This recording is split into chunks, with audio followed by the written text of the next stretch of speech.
Distinguished speaker is Dr. Dunstan Mshana. Please, Dr. Dunstan, you can come forward.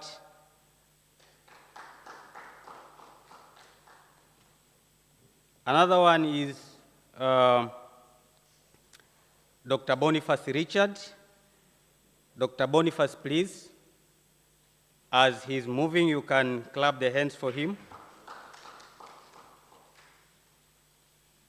And the last speaker, but not least, is Sister Mel Shedrack. Sister Mel, please.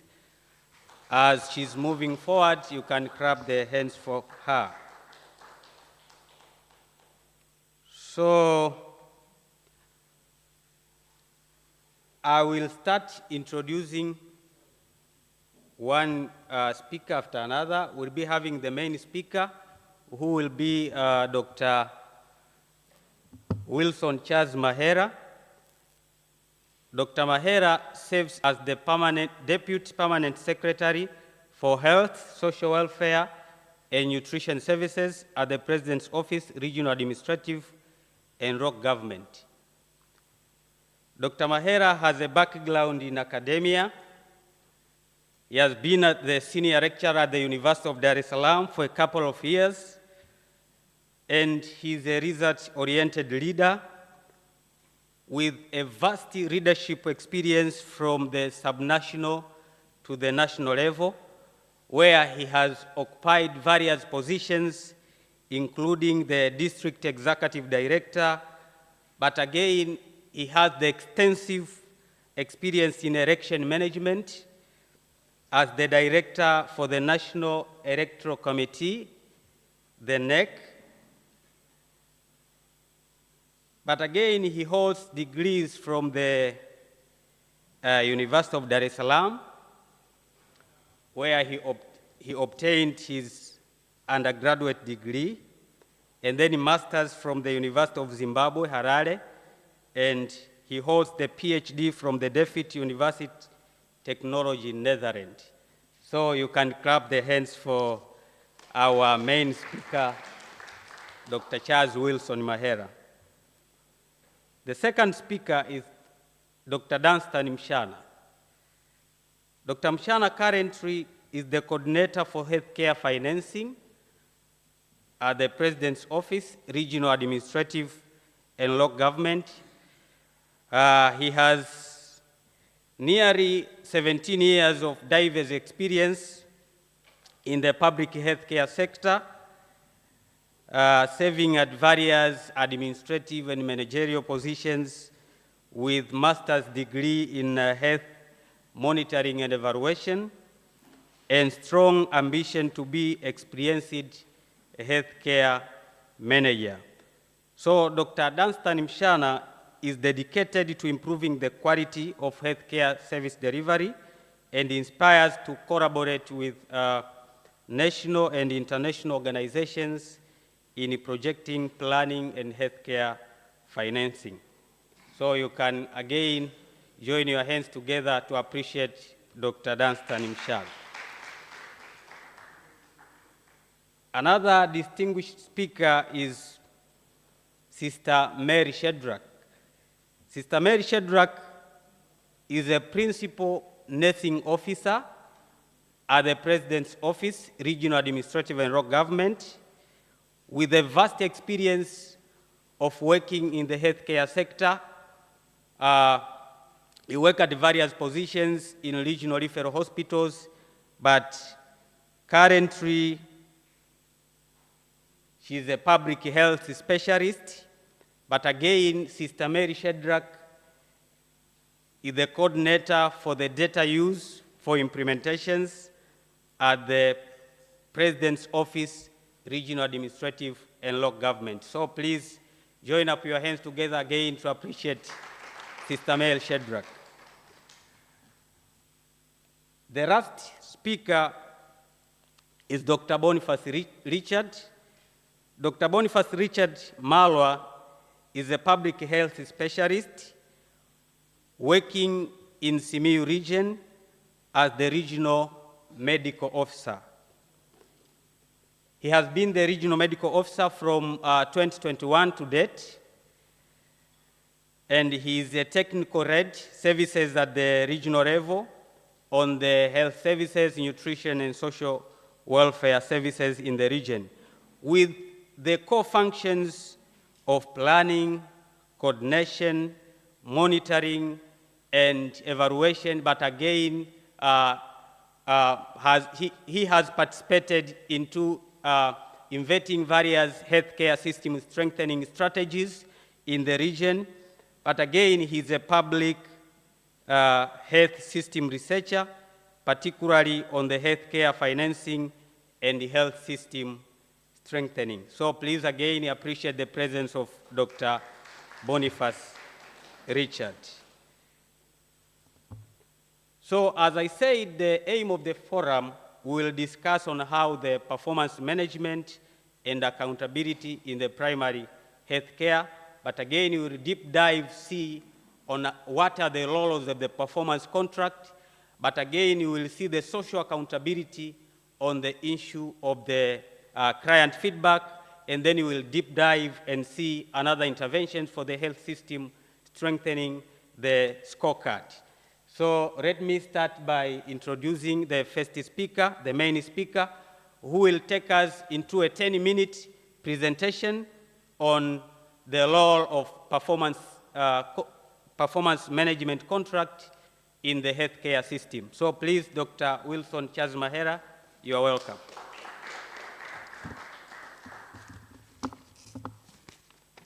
Good morning, ladies and gentlemen. I greet you in the name of United Republic of Tanzania. Yes, the organizer, I think I requested 15 minutes because I thought that, going into performance contract directly, people, I think that as an experienced lecturer, that people might not know why this performance contract. So I thought that we start with the for example, PO Large is President's Office, Regional Administration, and Local Government is the ministry that is implementing ministry that implements various sectors. Sectoral ministries, for example, sector policies of education, health, agriculture, livestock, etc. But this is a big ministry, which is actually like a mother ministry, which takes a lion's share of the national budget for implementation of various policies. So now I will narrow down to the issue of public health sector provision in Tanzania. We know that the health sector provision in Tanzania, or public health sector structure, is actually pyramidal in nature. And in Tanzania, unlike most of the other countries, the health sector is being run and coordinated by two ministries. So I've got the Ministry of Health that is responsible with the policies, issues of standard procedures, guidelines, etc., but also running provision of health services from the level of regional referral hospital, zonal referral hospitals, and up to the national hospitals. But when it comes to the base of the pyramid, that's when there is primary health care. And that one is actually mandated by the PO Large to be actually running health provision, social welfare, and issues of nutrition. So you find two ministries, one starting from the regional to the national level, and at the same time it is a sector ministry that is responsible with the provision of policies, standard operating procedures, also technical skills, issues of resource mobilization. But again, this base portion of health systems by primary health care, where most of the Tanzanians, more than 85%, receive health, social welfare, and nutritional services, is the one that is mandated by the PO Large. And that, because that is a huge task, as you can see, all these health facilities that are available in the country, almost 90-something% are coordinated and supervised and run by the PO Large. And then for PO Large to be able to implement it successfully, in 2015, it established a division called the Division of Health, Social Welfare and Nutrition, which is headed by the Director of Health, Social Welfare and Nutrition. And there is also a Deputy Permanent Secretary in the ministry that is responsible for that division. So for that, why that division was established? Because the main issue is to make sure that the provision of health sector, health services, social welfare and nutrition are of high quality, but reach to many people, especially at the lower level. So we thought that, and the ministry thought that for it to be able to do it efficiently and successfully, we had to establish that division, and that division also established what we call strategic implementation plan. And that strategic implementation plan is a 5-year plan, coming up with the strategic objectives, targets, so as to be able to make sure that the provision of health, social welfare, and nutrition are of high quality. So so we have been implementing that one, and it has been very successful since 2015 up to now, in terms of reaching to the many Tanzanians, especially at the community level. So then there are issues when we have said there are three sectors: health, social welfare and nutrition. So when it comes to health, you all know here, me, I'm very new to this field because I'm a mathematician, but you all know that you have got we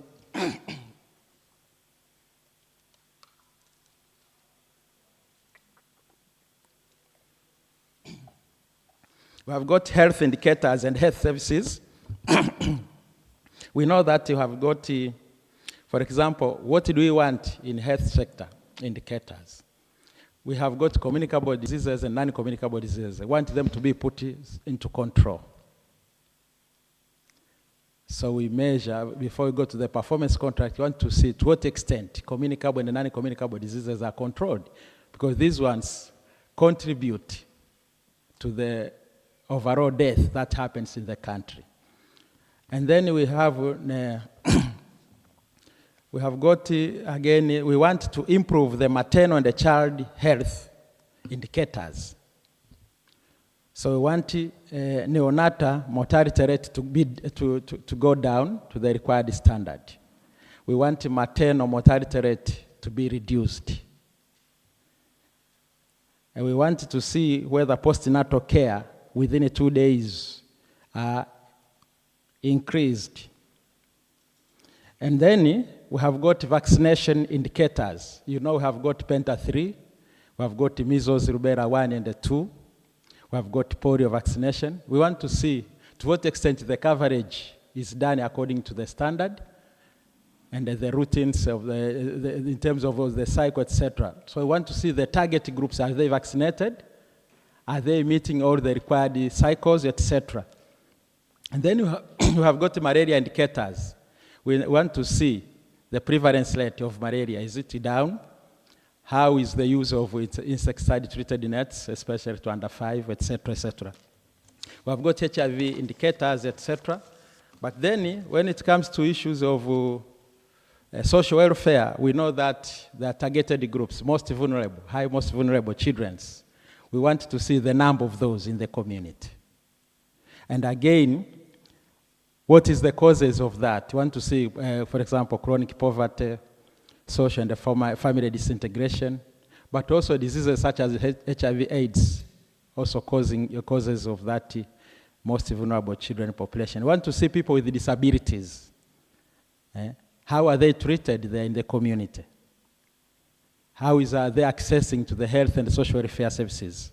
We want to see gender-based violence to women, physical violations, all those kind of things. But when it comes also to the third one, nutrition, we have factors, issues of stunting rate. We know that stunting is a very bad thing.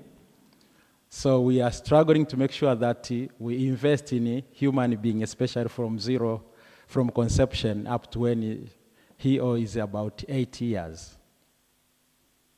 And that will help us to reduce, we know that the indicator is the stunting rate, under 5. Currently it is 30%. but 2018 it was 34%. So we want to measure that one to see, because we have to bring it down to below 20. Especially according to Tanzania TFNS, we have to reduce 30% by 40%.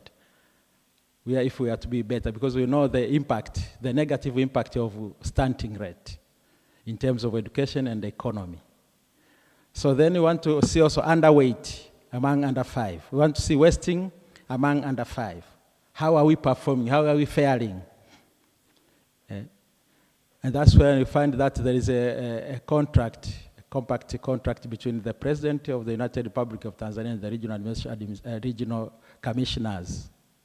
So all these are things that we need to make sure that we measure and see, we evaluate ourselves to what extent are we faring in a positive way. So the Ministry of President's Office, Regional Administration and Local Government is tasked with the issues of overseeing, coordinating, supervising the provision of health, social welfare, and nutritional services at the primary health care levels. And today the theme is that strengthening of systems of universal health coverage for primary health care. So this is very, very relevant theme to us.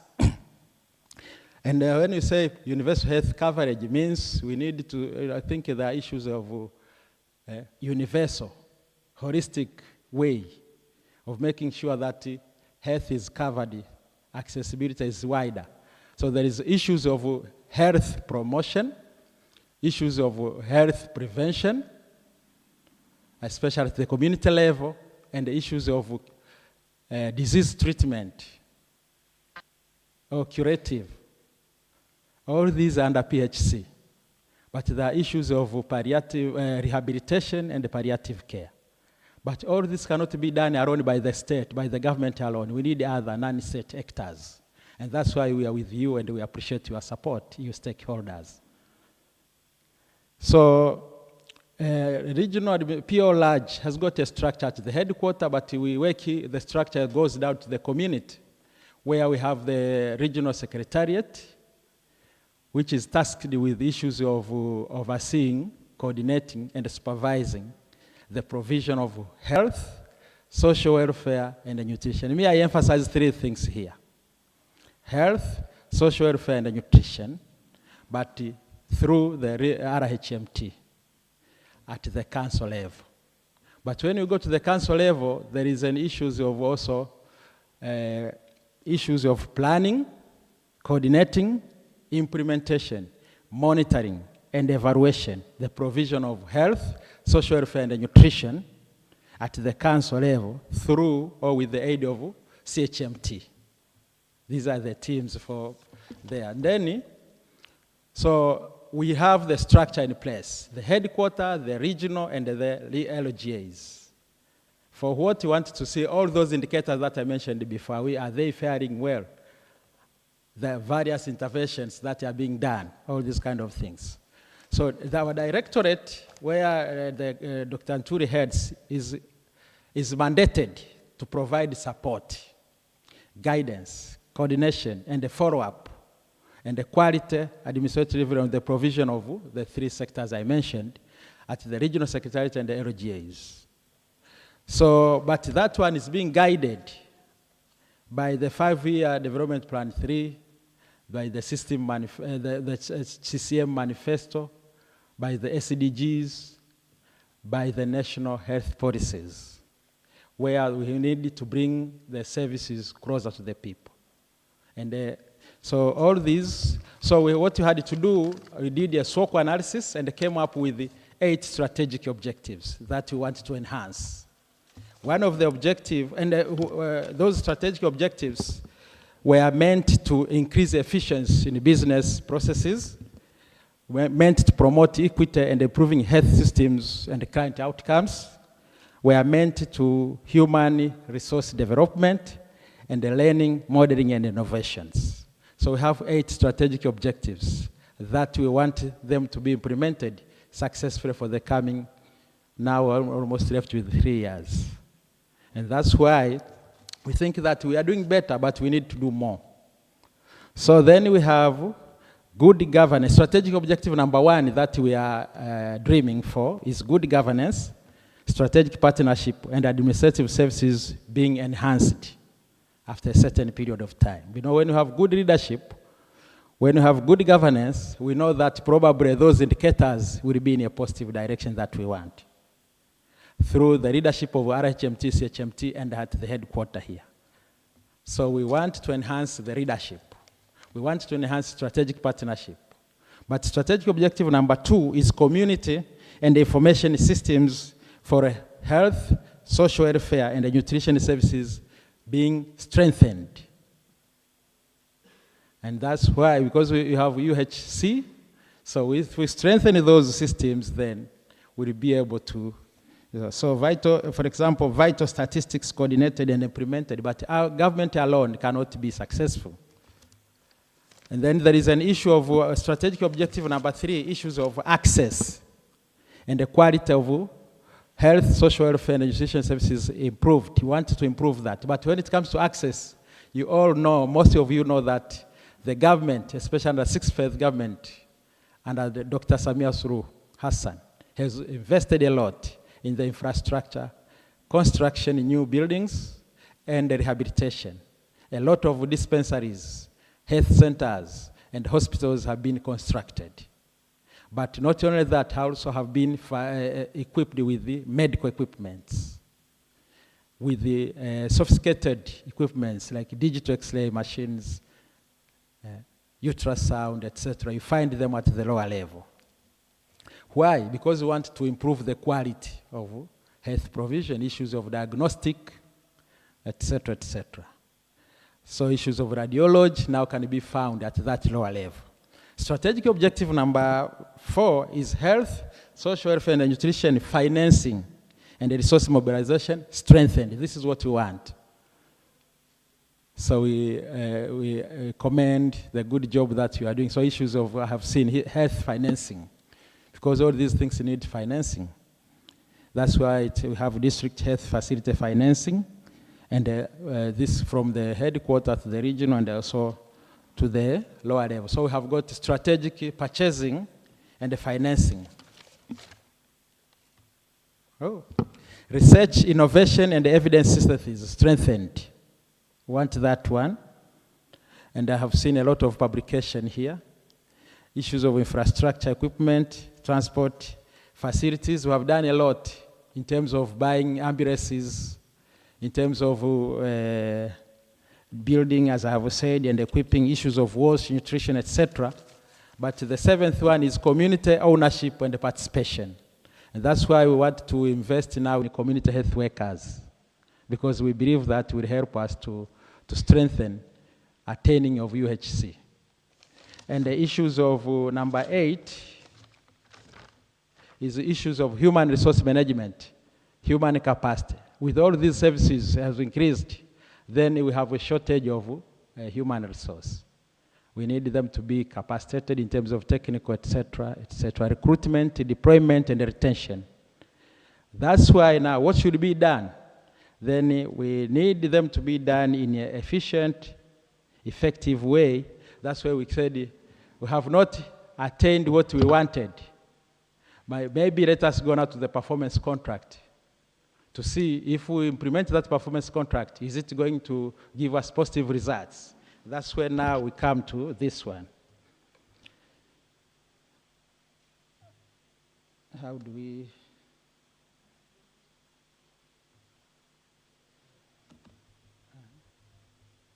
So performance contract, it is between the Ministry of Health, Poralg, and under Poralg you have got regional secretariat and local government for social welfare, nutrition, and health. Now I'll be faster because of the introduction. And then this one is divided into, as you can see there, basic rules of the contract, implementation, key performance. Why this contract performance? Because we want to improve all those which I've already mentioned. We want to make sure that our strategic objectives are attained as planned. So Poralg, Ministry of Health, Regional Secretariat, ensuring health sector achieve its goal, but in line with health policies which have got long and short-term strategies using national visions, 5 year, I mentioned all these. But despite a lot and achievement and investment done, still we think that the performance of indicators that I mentioned earlier are still lagging behind or at a slow pace. So in order to improve accountability, efficiency, and to strengthen healthy social welfare services coordination in the country, we have resorted into this performance contract. So why efficiency, effectiveness, accountability, and innovation? And then all parties in this contract acknowledge the importance of independence of decision-making in line with available laws and guidelines in order to reach goals and targets in this contract. So all parties in this contract have common interest of bringing accountability, transparency, managing priorities of healthy, social welfare and nutrition, use of public resources, increasing performance, managing for results, that is result-oriented, and improving services delivered to the community. Through the regional, we have RHMT, at the district we have CHMT, and then down to the hospital we have HMT, Hospital Management Team. And all these parties are going to sign the contract. But the Ministry of Health is responsible with the policy guidance, as I mentioned earlier, and then resource mobilization, the supervision to ensure compliance to quality standards, and also supervising all institutions working under the Ministry of Health. I mentioned this one. When it comes to us, I have already mentioned that one. All these I mentioned. So now, at the local government, this is the implementing one. So we wanted to supervise health facilities in the area of jurisdictions. We have 184 LGAs. Support the preparation of annual facilities, etc., etc. So how? Contract performance, key performance indicators, we have 3 levels. Level A is at the hospital management. Level B is at the council management, and the level C is at the regional management. Areas, leadership and governance, I said this. We want to see how are they faring. So are they supportive supervision? Are they regional primary health care committee taking place? Is there public partnership, etc.? And all these. But then we have data management, because we want to make a decision based on data. That's why you have also stakeholders like Palladium, I saw them, the data for implementation, and the issues of impact. So we want the data to be collected, analyzed, and use it to make a decision, and to be corrected periodically. And then we want, I said, systems for ICT, GoTHOMIS, LMIS, FAS, PlanLab. All these systems want them to be there, to be able to be implemented and help us in learning activities. Issues of infrastructure. Because I've said we build and rehabilitate. And I want to see the speed up to the completion speed. And not only the completion, but also the use of those buildings. Because some of the LGAs have buildings, structures that are already in place, but they are not in use. Then issues of financial resources. We want to see the performance, the burning rate, the mobilization of domestic mobilization of resources, the proper planning, all these kind of things we're going to measure. Issues of human resource. We want to see how are they recruited, how are they deployed, all these kind of things. How are they trained? Issues of health commodities, availability of essential health commodities, and also conducting medicine and medicine tracking and auditing to avoid medicine being lost. Issues of availability of safe blood, issues of safe delivery. We want to see control of communicable and integrated diseases, as I mentioned earlier. How are they controlled? And then social welfare as a second, I mentioned also earlier. Enhancement of partnership in delivery of social welfare. Here we have a Ministry of Health, PO large, we have Ministry of Community Development, Gender, and the women and the special groups. Ministry of Home Affairs. Issues of nutrition. We want to see whether you conduct village and health nutrition days, interventions that are there in place, the contract management that has been signed. how are you faring in a positive way or negative way? And then reporting systems from the health, from the hospital facilities to the DMOs to the RIMOs. And the durations, that this is going to be a 3-year contract, but at the regional level, implementation of this contract will be verified after every 6 months, and at the council level at every 3 months. And the contract will start actually 24-23, but starting this year as a pilot. And then conclusion, in order to have efficient, effective measurement, Department of Health, Social Welfare and Nutrition will prepare a mechanism on how each performance indicators will be independently captured within available data. And then we shall do the dissemination of information of this contract before we start implementing it. But then we would like to acknowledge the participation of the Ministry of Health, PO Large, members of RHMT, CHMT, USAID Afya Yangu, and the LAMCA project, USAID Afya Yangu, and the Southern Program Deloitte for their support. I thank you.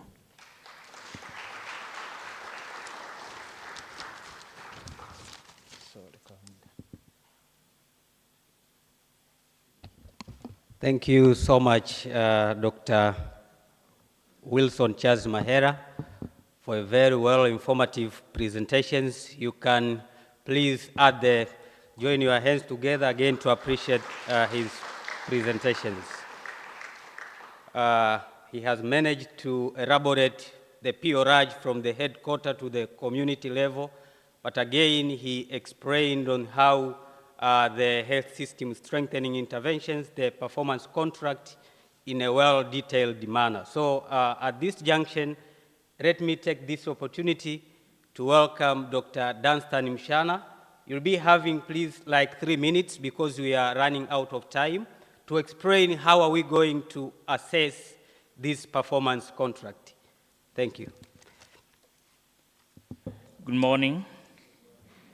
Thank you, Dr. Kagoma, and thank you, Dr. Mahera, for a very detailed presentation. And as Dr. Mahera explained, the PORAG, in collaboration with the Ministry of Health, we have prepared the performance contract for the service management team at the regional level. It means RHMT, CHMT, and the HMT at facility level. But this contract is based on WHO building block, and but we have chosen the few indicator which we think is cross-cutting indicator, the maximum of 4 in each area to be measured in this contract. And these few indicators which have been selected, as he explained, Dr. Mahera, are those which are easy to measure, but they carry a lot of weight on the performance.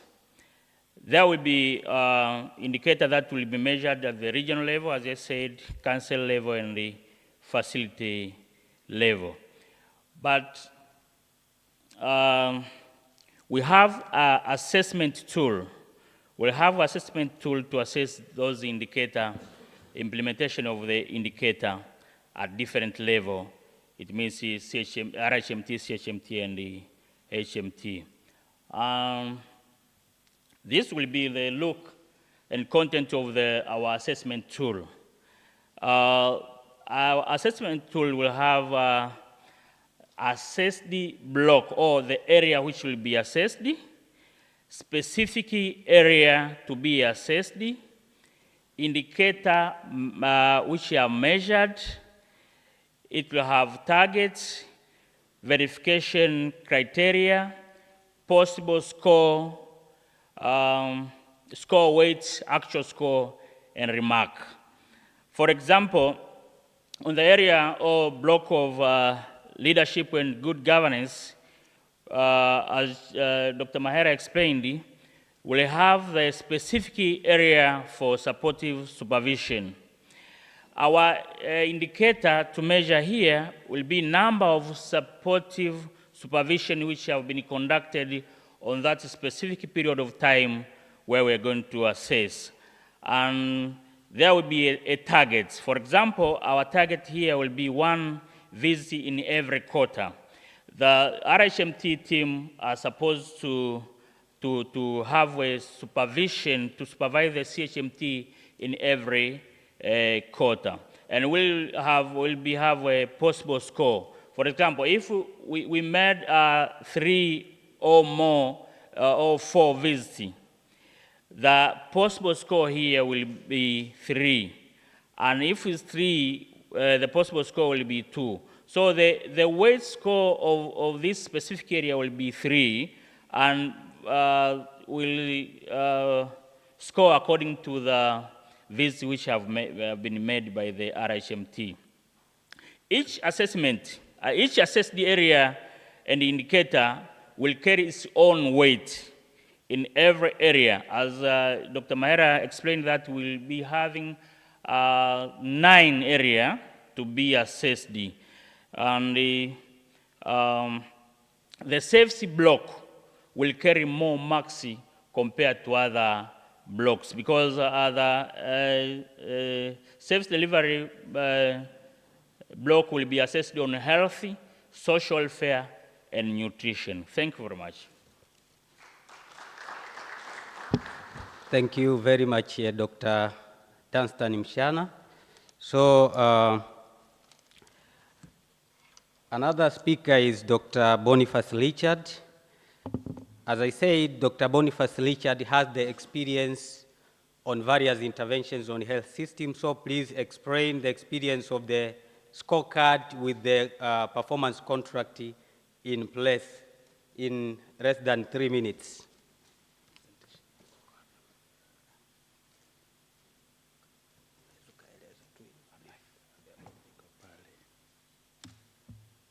Morning. I had a few slides to have you so that you can see what we have been doing.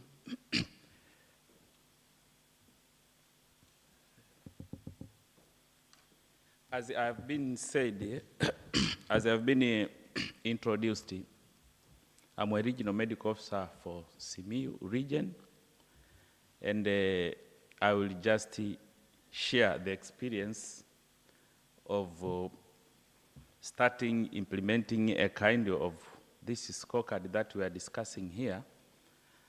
And as a regional medical officer with the role of supervising the district at the level of the CHMT, with also the role of going down even to the facility to see how the CHMTs are performing their works, I encounter the challenge of diversity of capacities, diversity of knowledge, skills, and the standards of which the CHMTs and even healthcare workers were performing in the regions. And then I brainstorming with my RHMTs on how we could standardize and ensure each of CHMT and to some extent healthcare workers, though the healthcare workers is the hand-on activity for the CHMT, but we have to capacitate them to make sure that even healthcare workers at their health facilities are performing at the optimal level, that they don't differ so much. But we were giving the room, if there is a kind of innovation from every healthcare workers, it should be harnessed and taken on board and shared with the other health workers in the region. And it is really a learning. It's really a learning, and you can see we have just published our protocol, the way we designed it, and how it is implemented, because it should be clear to everybody who is implementing this. It should not be just a game of one person. So the dissemination, opinions, and how we are going to implement it should be clear to everybody. And one thing I could say that after implementing, now it is 2 years, we have seen tremendously improvement in each of every building block. But our indicators in the scorecard, we took the indicators from the governance system. The sixth building block has the governance system. Each of building block has the governance within in it embedded. All from human resources, from governance and the system itself, from the financing and everything. And the interconnectedness of these pillars are the ones which we should leverage them to make sure that the performance is really good. And I will just go very quickly. And again, what I could say that the performance scorecard is a kind of health system strengthening intervention with the characteristics, the cardinal characteristics of health system strengthening intervention, that it should affect all the pillars of the building block. But again, it should be able to address more than one health system problems. But it should be sustained for a longer time. But lastly, it should give the desired outcomes that the Ministry of Health and the government are headed to. And the investment of the government, as it has been said, it should not be undermined by we health staff who have given the mandate of giving this service to the population by just performing what we are supposed to do. So I have seen the time is very limited. Probably in interaction, I could have some more time to explain more. Thank you so much. Thank you. Please, Sister Mary Shedrack, in 2 to 3 minutes, explain the other part of the social accountability.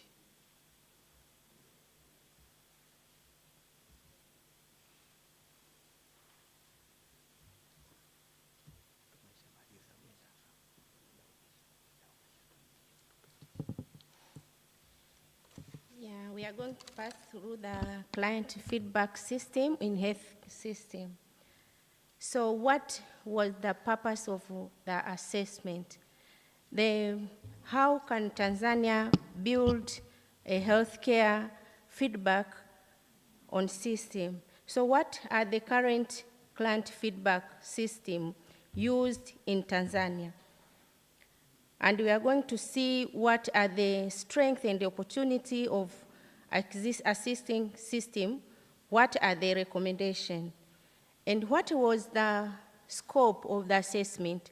We went through 10 regions and 20 councils, but also 109 facilities, whereby 1,009 citizens were assessed and 500 healthcare workers were assessed, but also on RHMT and CHMT, 80 health staff were assessed. Do clients provide feedback? The major of clients have feedback to give, but 55% of clients who visited that facility in the last 12 months have feedback to provide. But again, 67 of the clients reported that they never provided any feedback. What were the common used feedback system? We have phone, but also we can see the most of common was getting feedback from the person through the suggestion box and via phones. But also all of these system feedback provided low volume uninstructed, which cannot easily be seen, but also digital feedback system through what are the views from the RHMT staff. 75% of RHMT staff stated that client feedback was an essential aspect of quality improvement.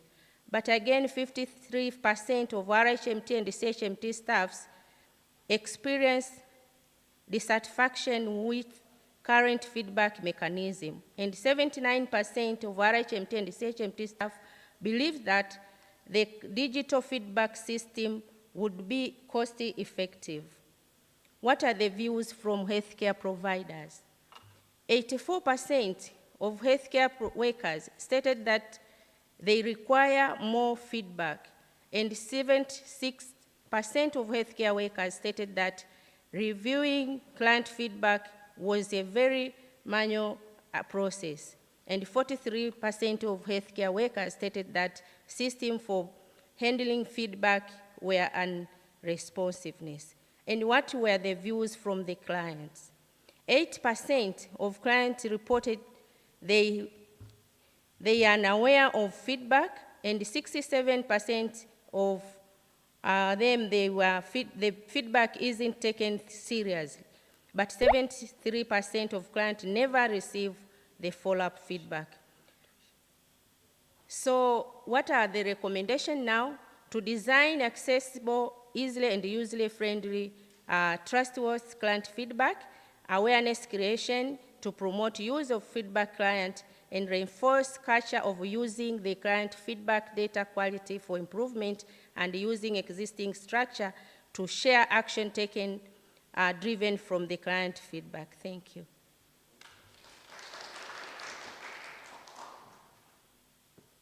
Thank you so much. So in the remaining 5 to 10 minutes, I'll invite the audience. If you have questions, any comments, please, you can raise up your hands so that you can ask to the end of the panel members.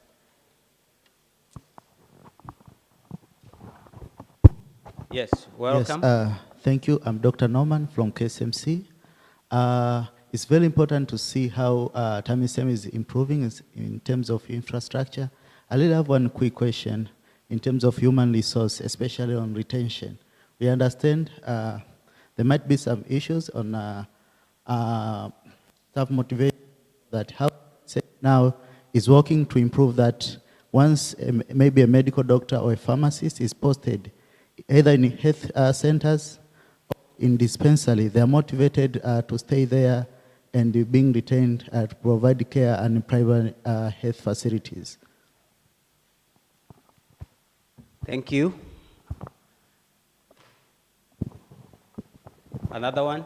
We have the one seated at the front here. Thank you very much for the presentation. My question is on how are we going to make sure that the results or the reporting is reliable, as most of the levels would like to have good performance, but also how are we going to make, what will be the consequences of the inadequate performance in terms of supporting, rewarding, or punishment? Thanks. Okay, thank you. For the sake of the gender balance, please, there is a lady who has raised the hand there at the back. Provide the mic with her so that he can pose the question very quickly in less than 1 second. Thank you so much. Thanks for the excellent presentation. I'm Rita Norona. I work with Japaigon USAID Afya Yangu RMNCH project. Great initiative. We've been, as an implementing partners, working with the local government authorities. We see a lot of challenges related to leadership and governance. So this is really a great initiative. There are two things. First, I haven't really seen the other indicators selected under leadership and governance. One of the indicators that I've heard is number of supportive supervision. The challenges we face in the field is that you may do 4 or 5 supportive supervision, but the action points, the action plan that you leave at the facilities are not implemented. How are we going to hold either the facility management team accountable, the providers, etc.? The indicators need to be very clear and see whether they really are going to,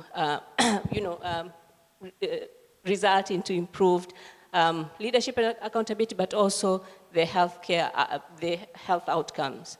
So that's one. The second, I also. You have 2 seconds. Okay, thank you. Thank you so much. So let me welcome the panelists for this first round to respond to the, you have a question? We'll see if the time allows. Okay, issues of human resource recruitment and retention. I think the government is doing a lot now, first for infrastructure, but also recruiting, because we have a huge shortage, almost 52% shortage. And we are planning to recruit more, but we are trying to incentivize them also by construction of houses, accommodation for them, but also paying them official statutory allowances that are required. But we believe that the government, through the support of other non-state actors, have that feeling of making sure that we retain the recording human in resource. progress. On the issues of reporting, I think it's not the first time this is going to be a reporting system, reporting procedure, because the procedure are in place. We have been reporting, we have been receiving reports from bottom up, and each level monitors and supervises the level below it. So I don't think this is going to be a problem. On the third one, maybe Dr. Anturi will be able to respond. The issue of governance, I think indicator, she mentioned there. Okay, so the mic please to Dr. Nturi for a quick response. And then I will ask if we have anything to clarify it from was Dr. issues of supportive supervision. It's that we are lacking some indicators. Thank you very much. I think we have included all of these indicators as far as the leadership and governance is concerned.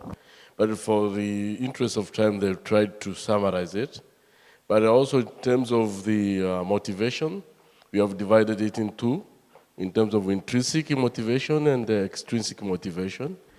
We have the staffing house program.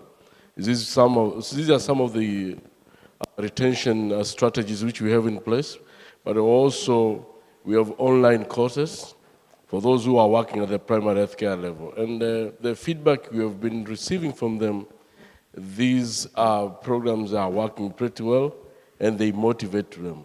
So I think we need an array of strategies to keep our colleagues, especially frontline workers, motivated all the time. Thank you so much. So Dr. Dunstan, if you have anything to clarify, in case you have nothing, you can pass the mic to the next panelist.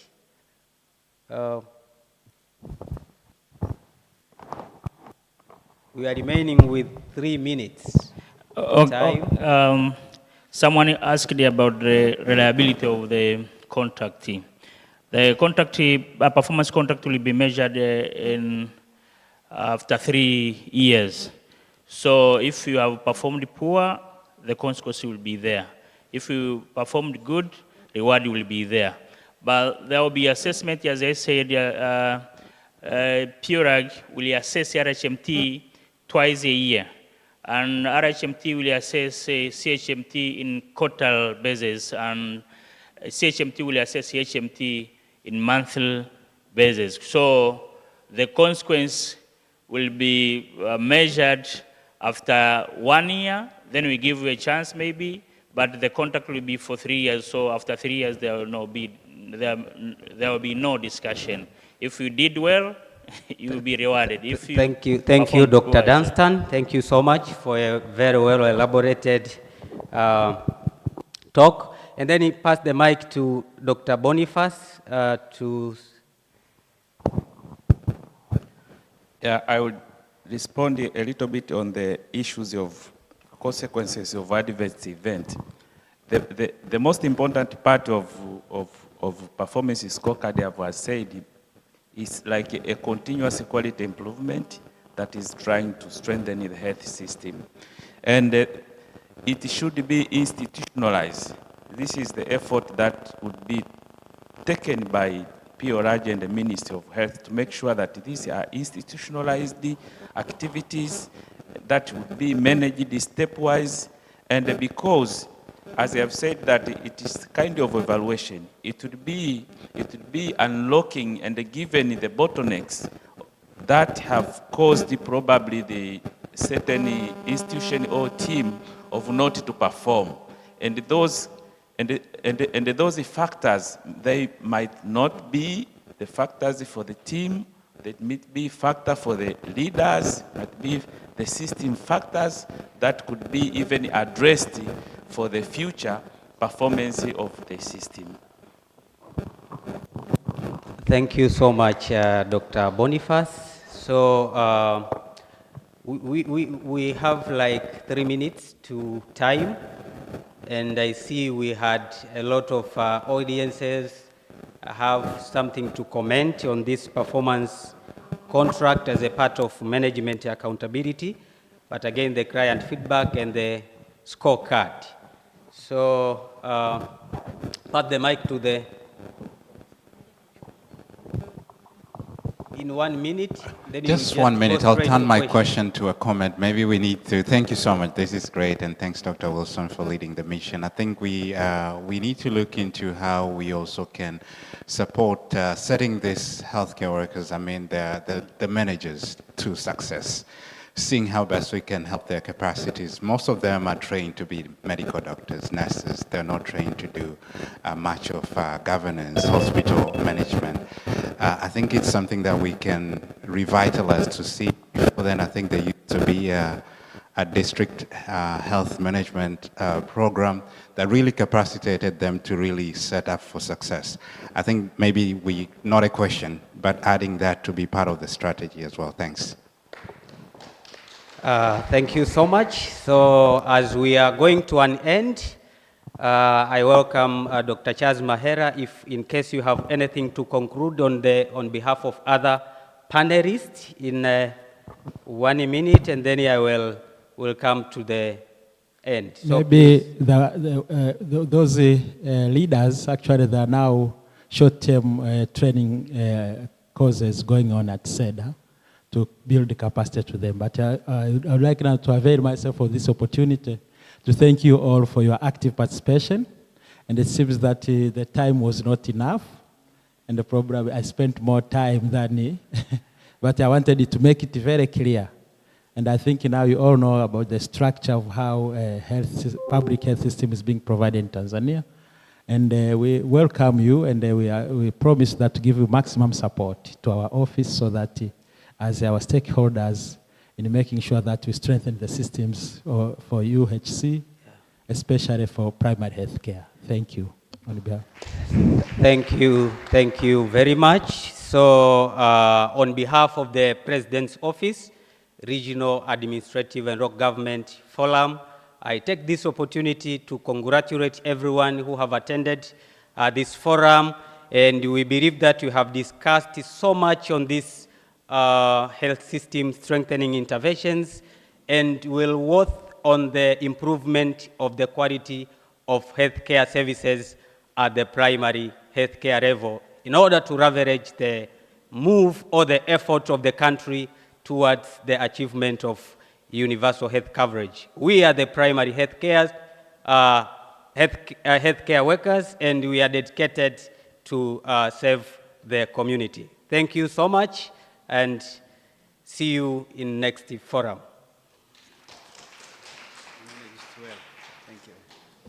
Thank you very much, Poralg. A picture? Okay, thank you very much. As they are taking a picture, a group photo here, the next session is the keynote. This very, very important session about improving infectious and non-infectious diseases outbreak prevention, detection and response for the sustainable universal health coverage. And I've seen the chairperson of the keynote, Professor Nagu, who is the Chief Medical Officer, is already in. And I've seen all the panelists already here. So I would like the main speakers to please come and take the front seats. We shall compensate your 10 minutes, so we'll be late to the tea by 10 minutes.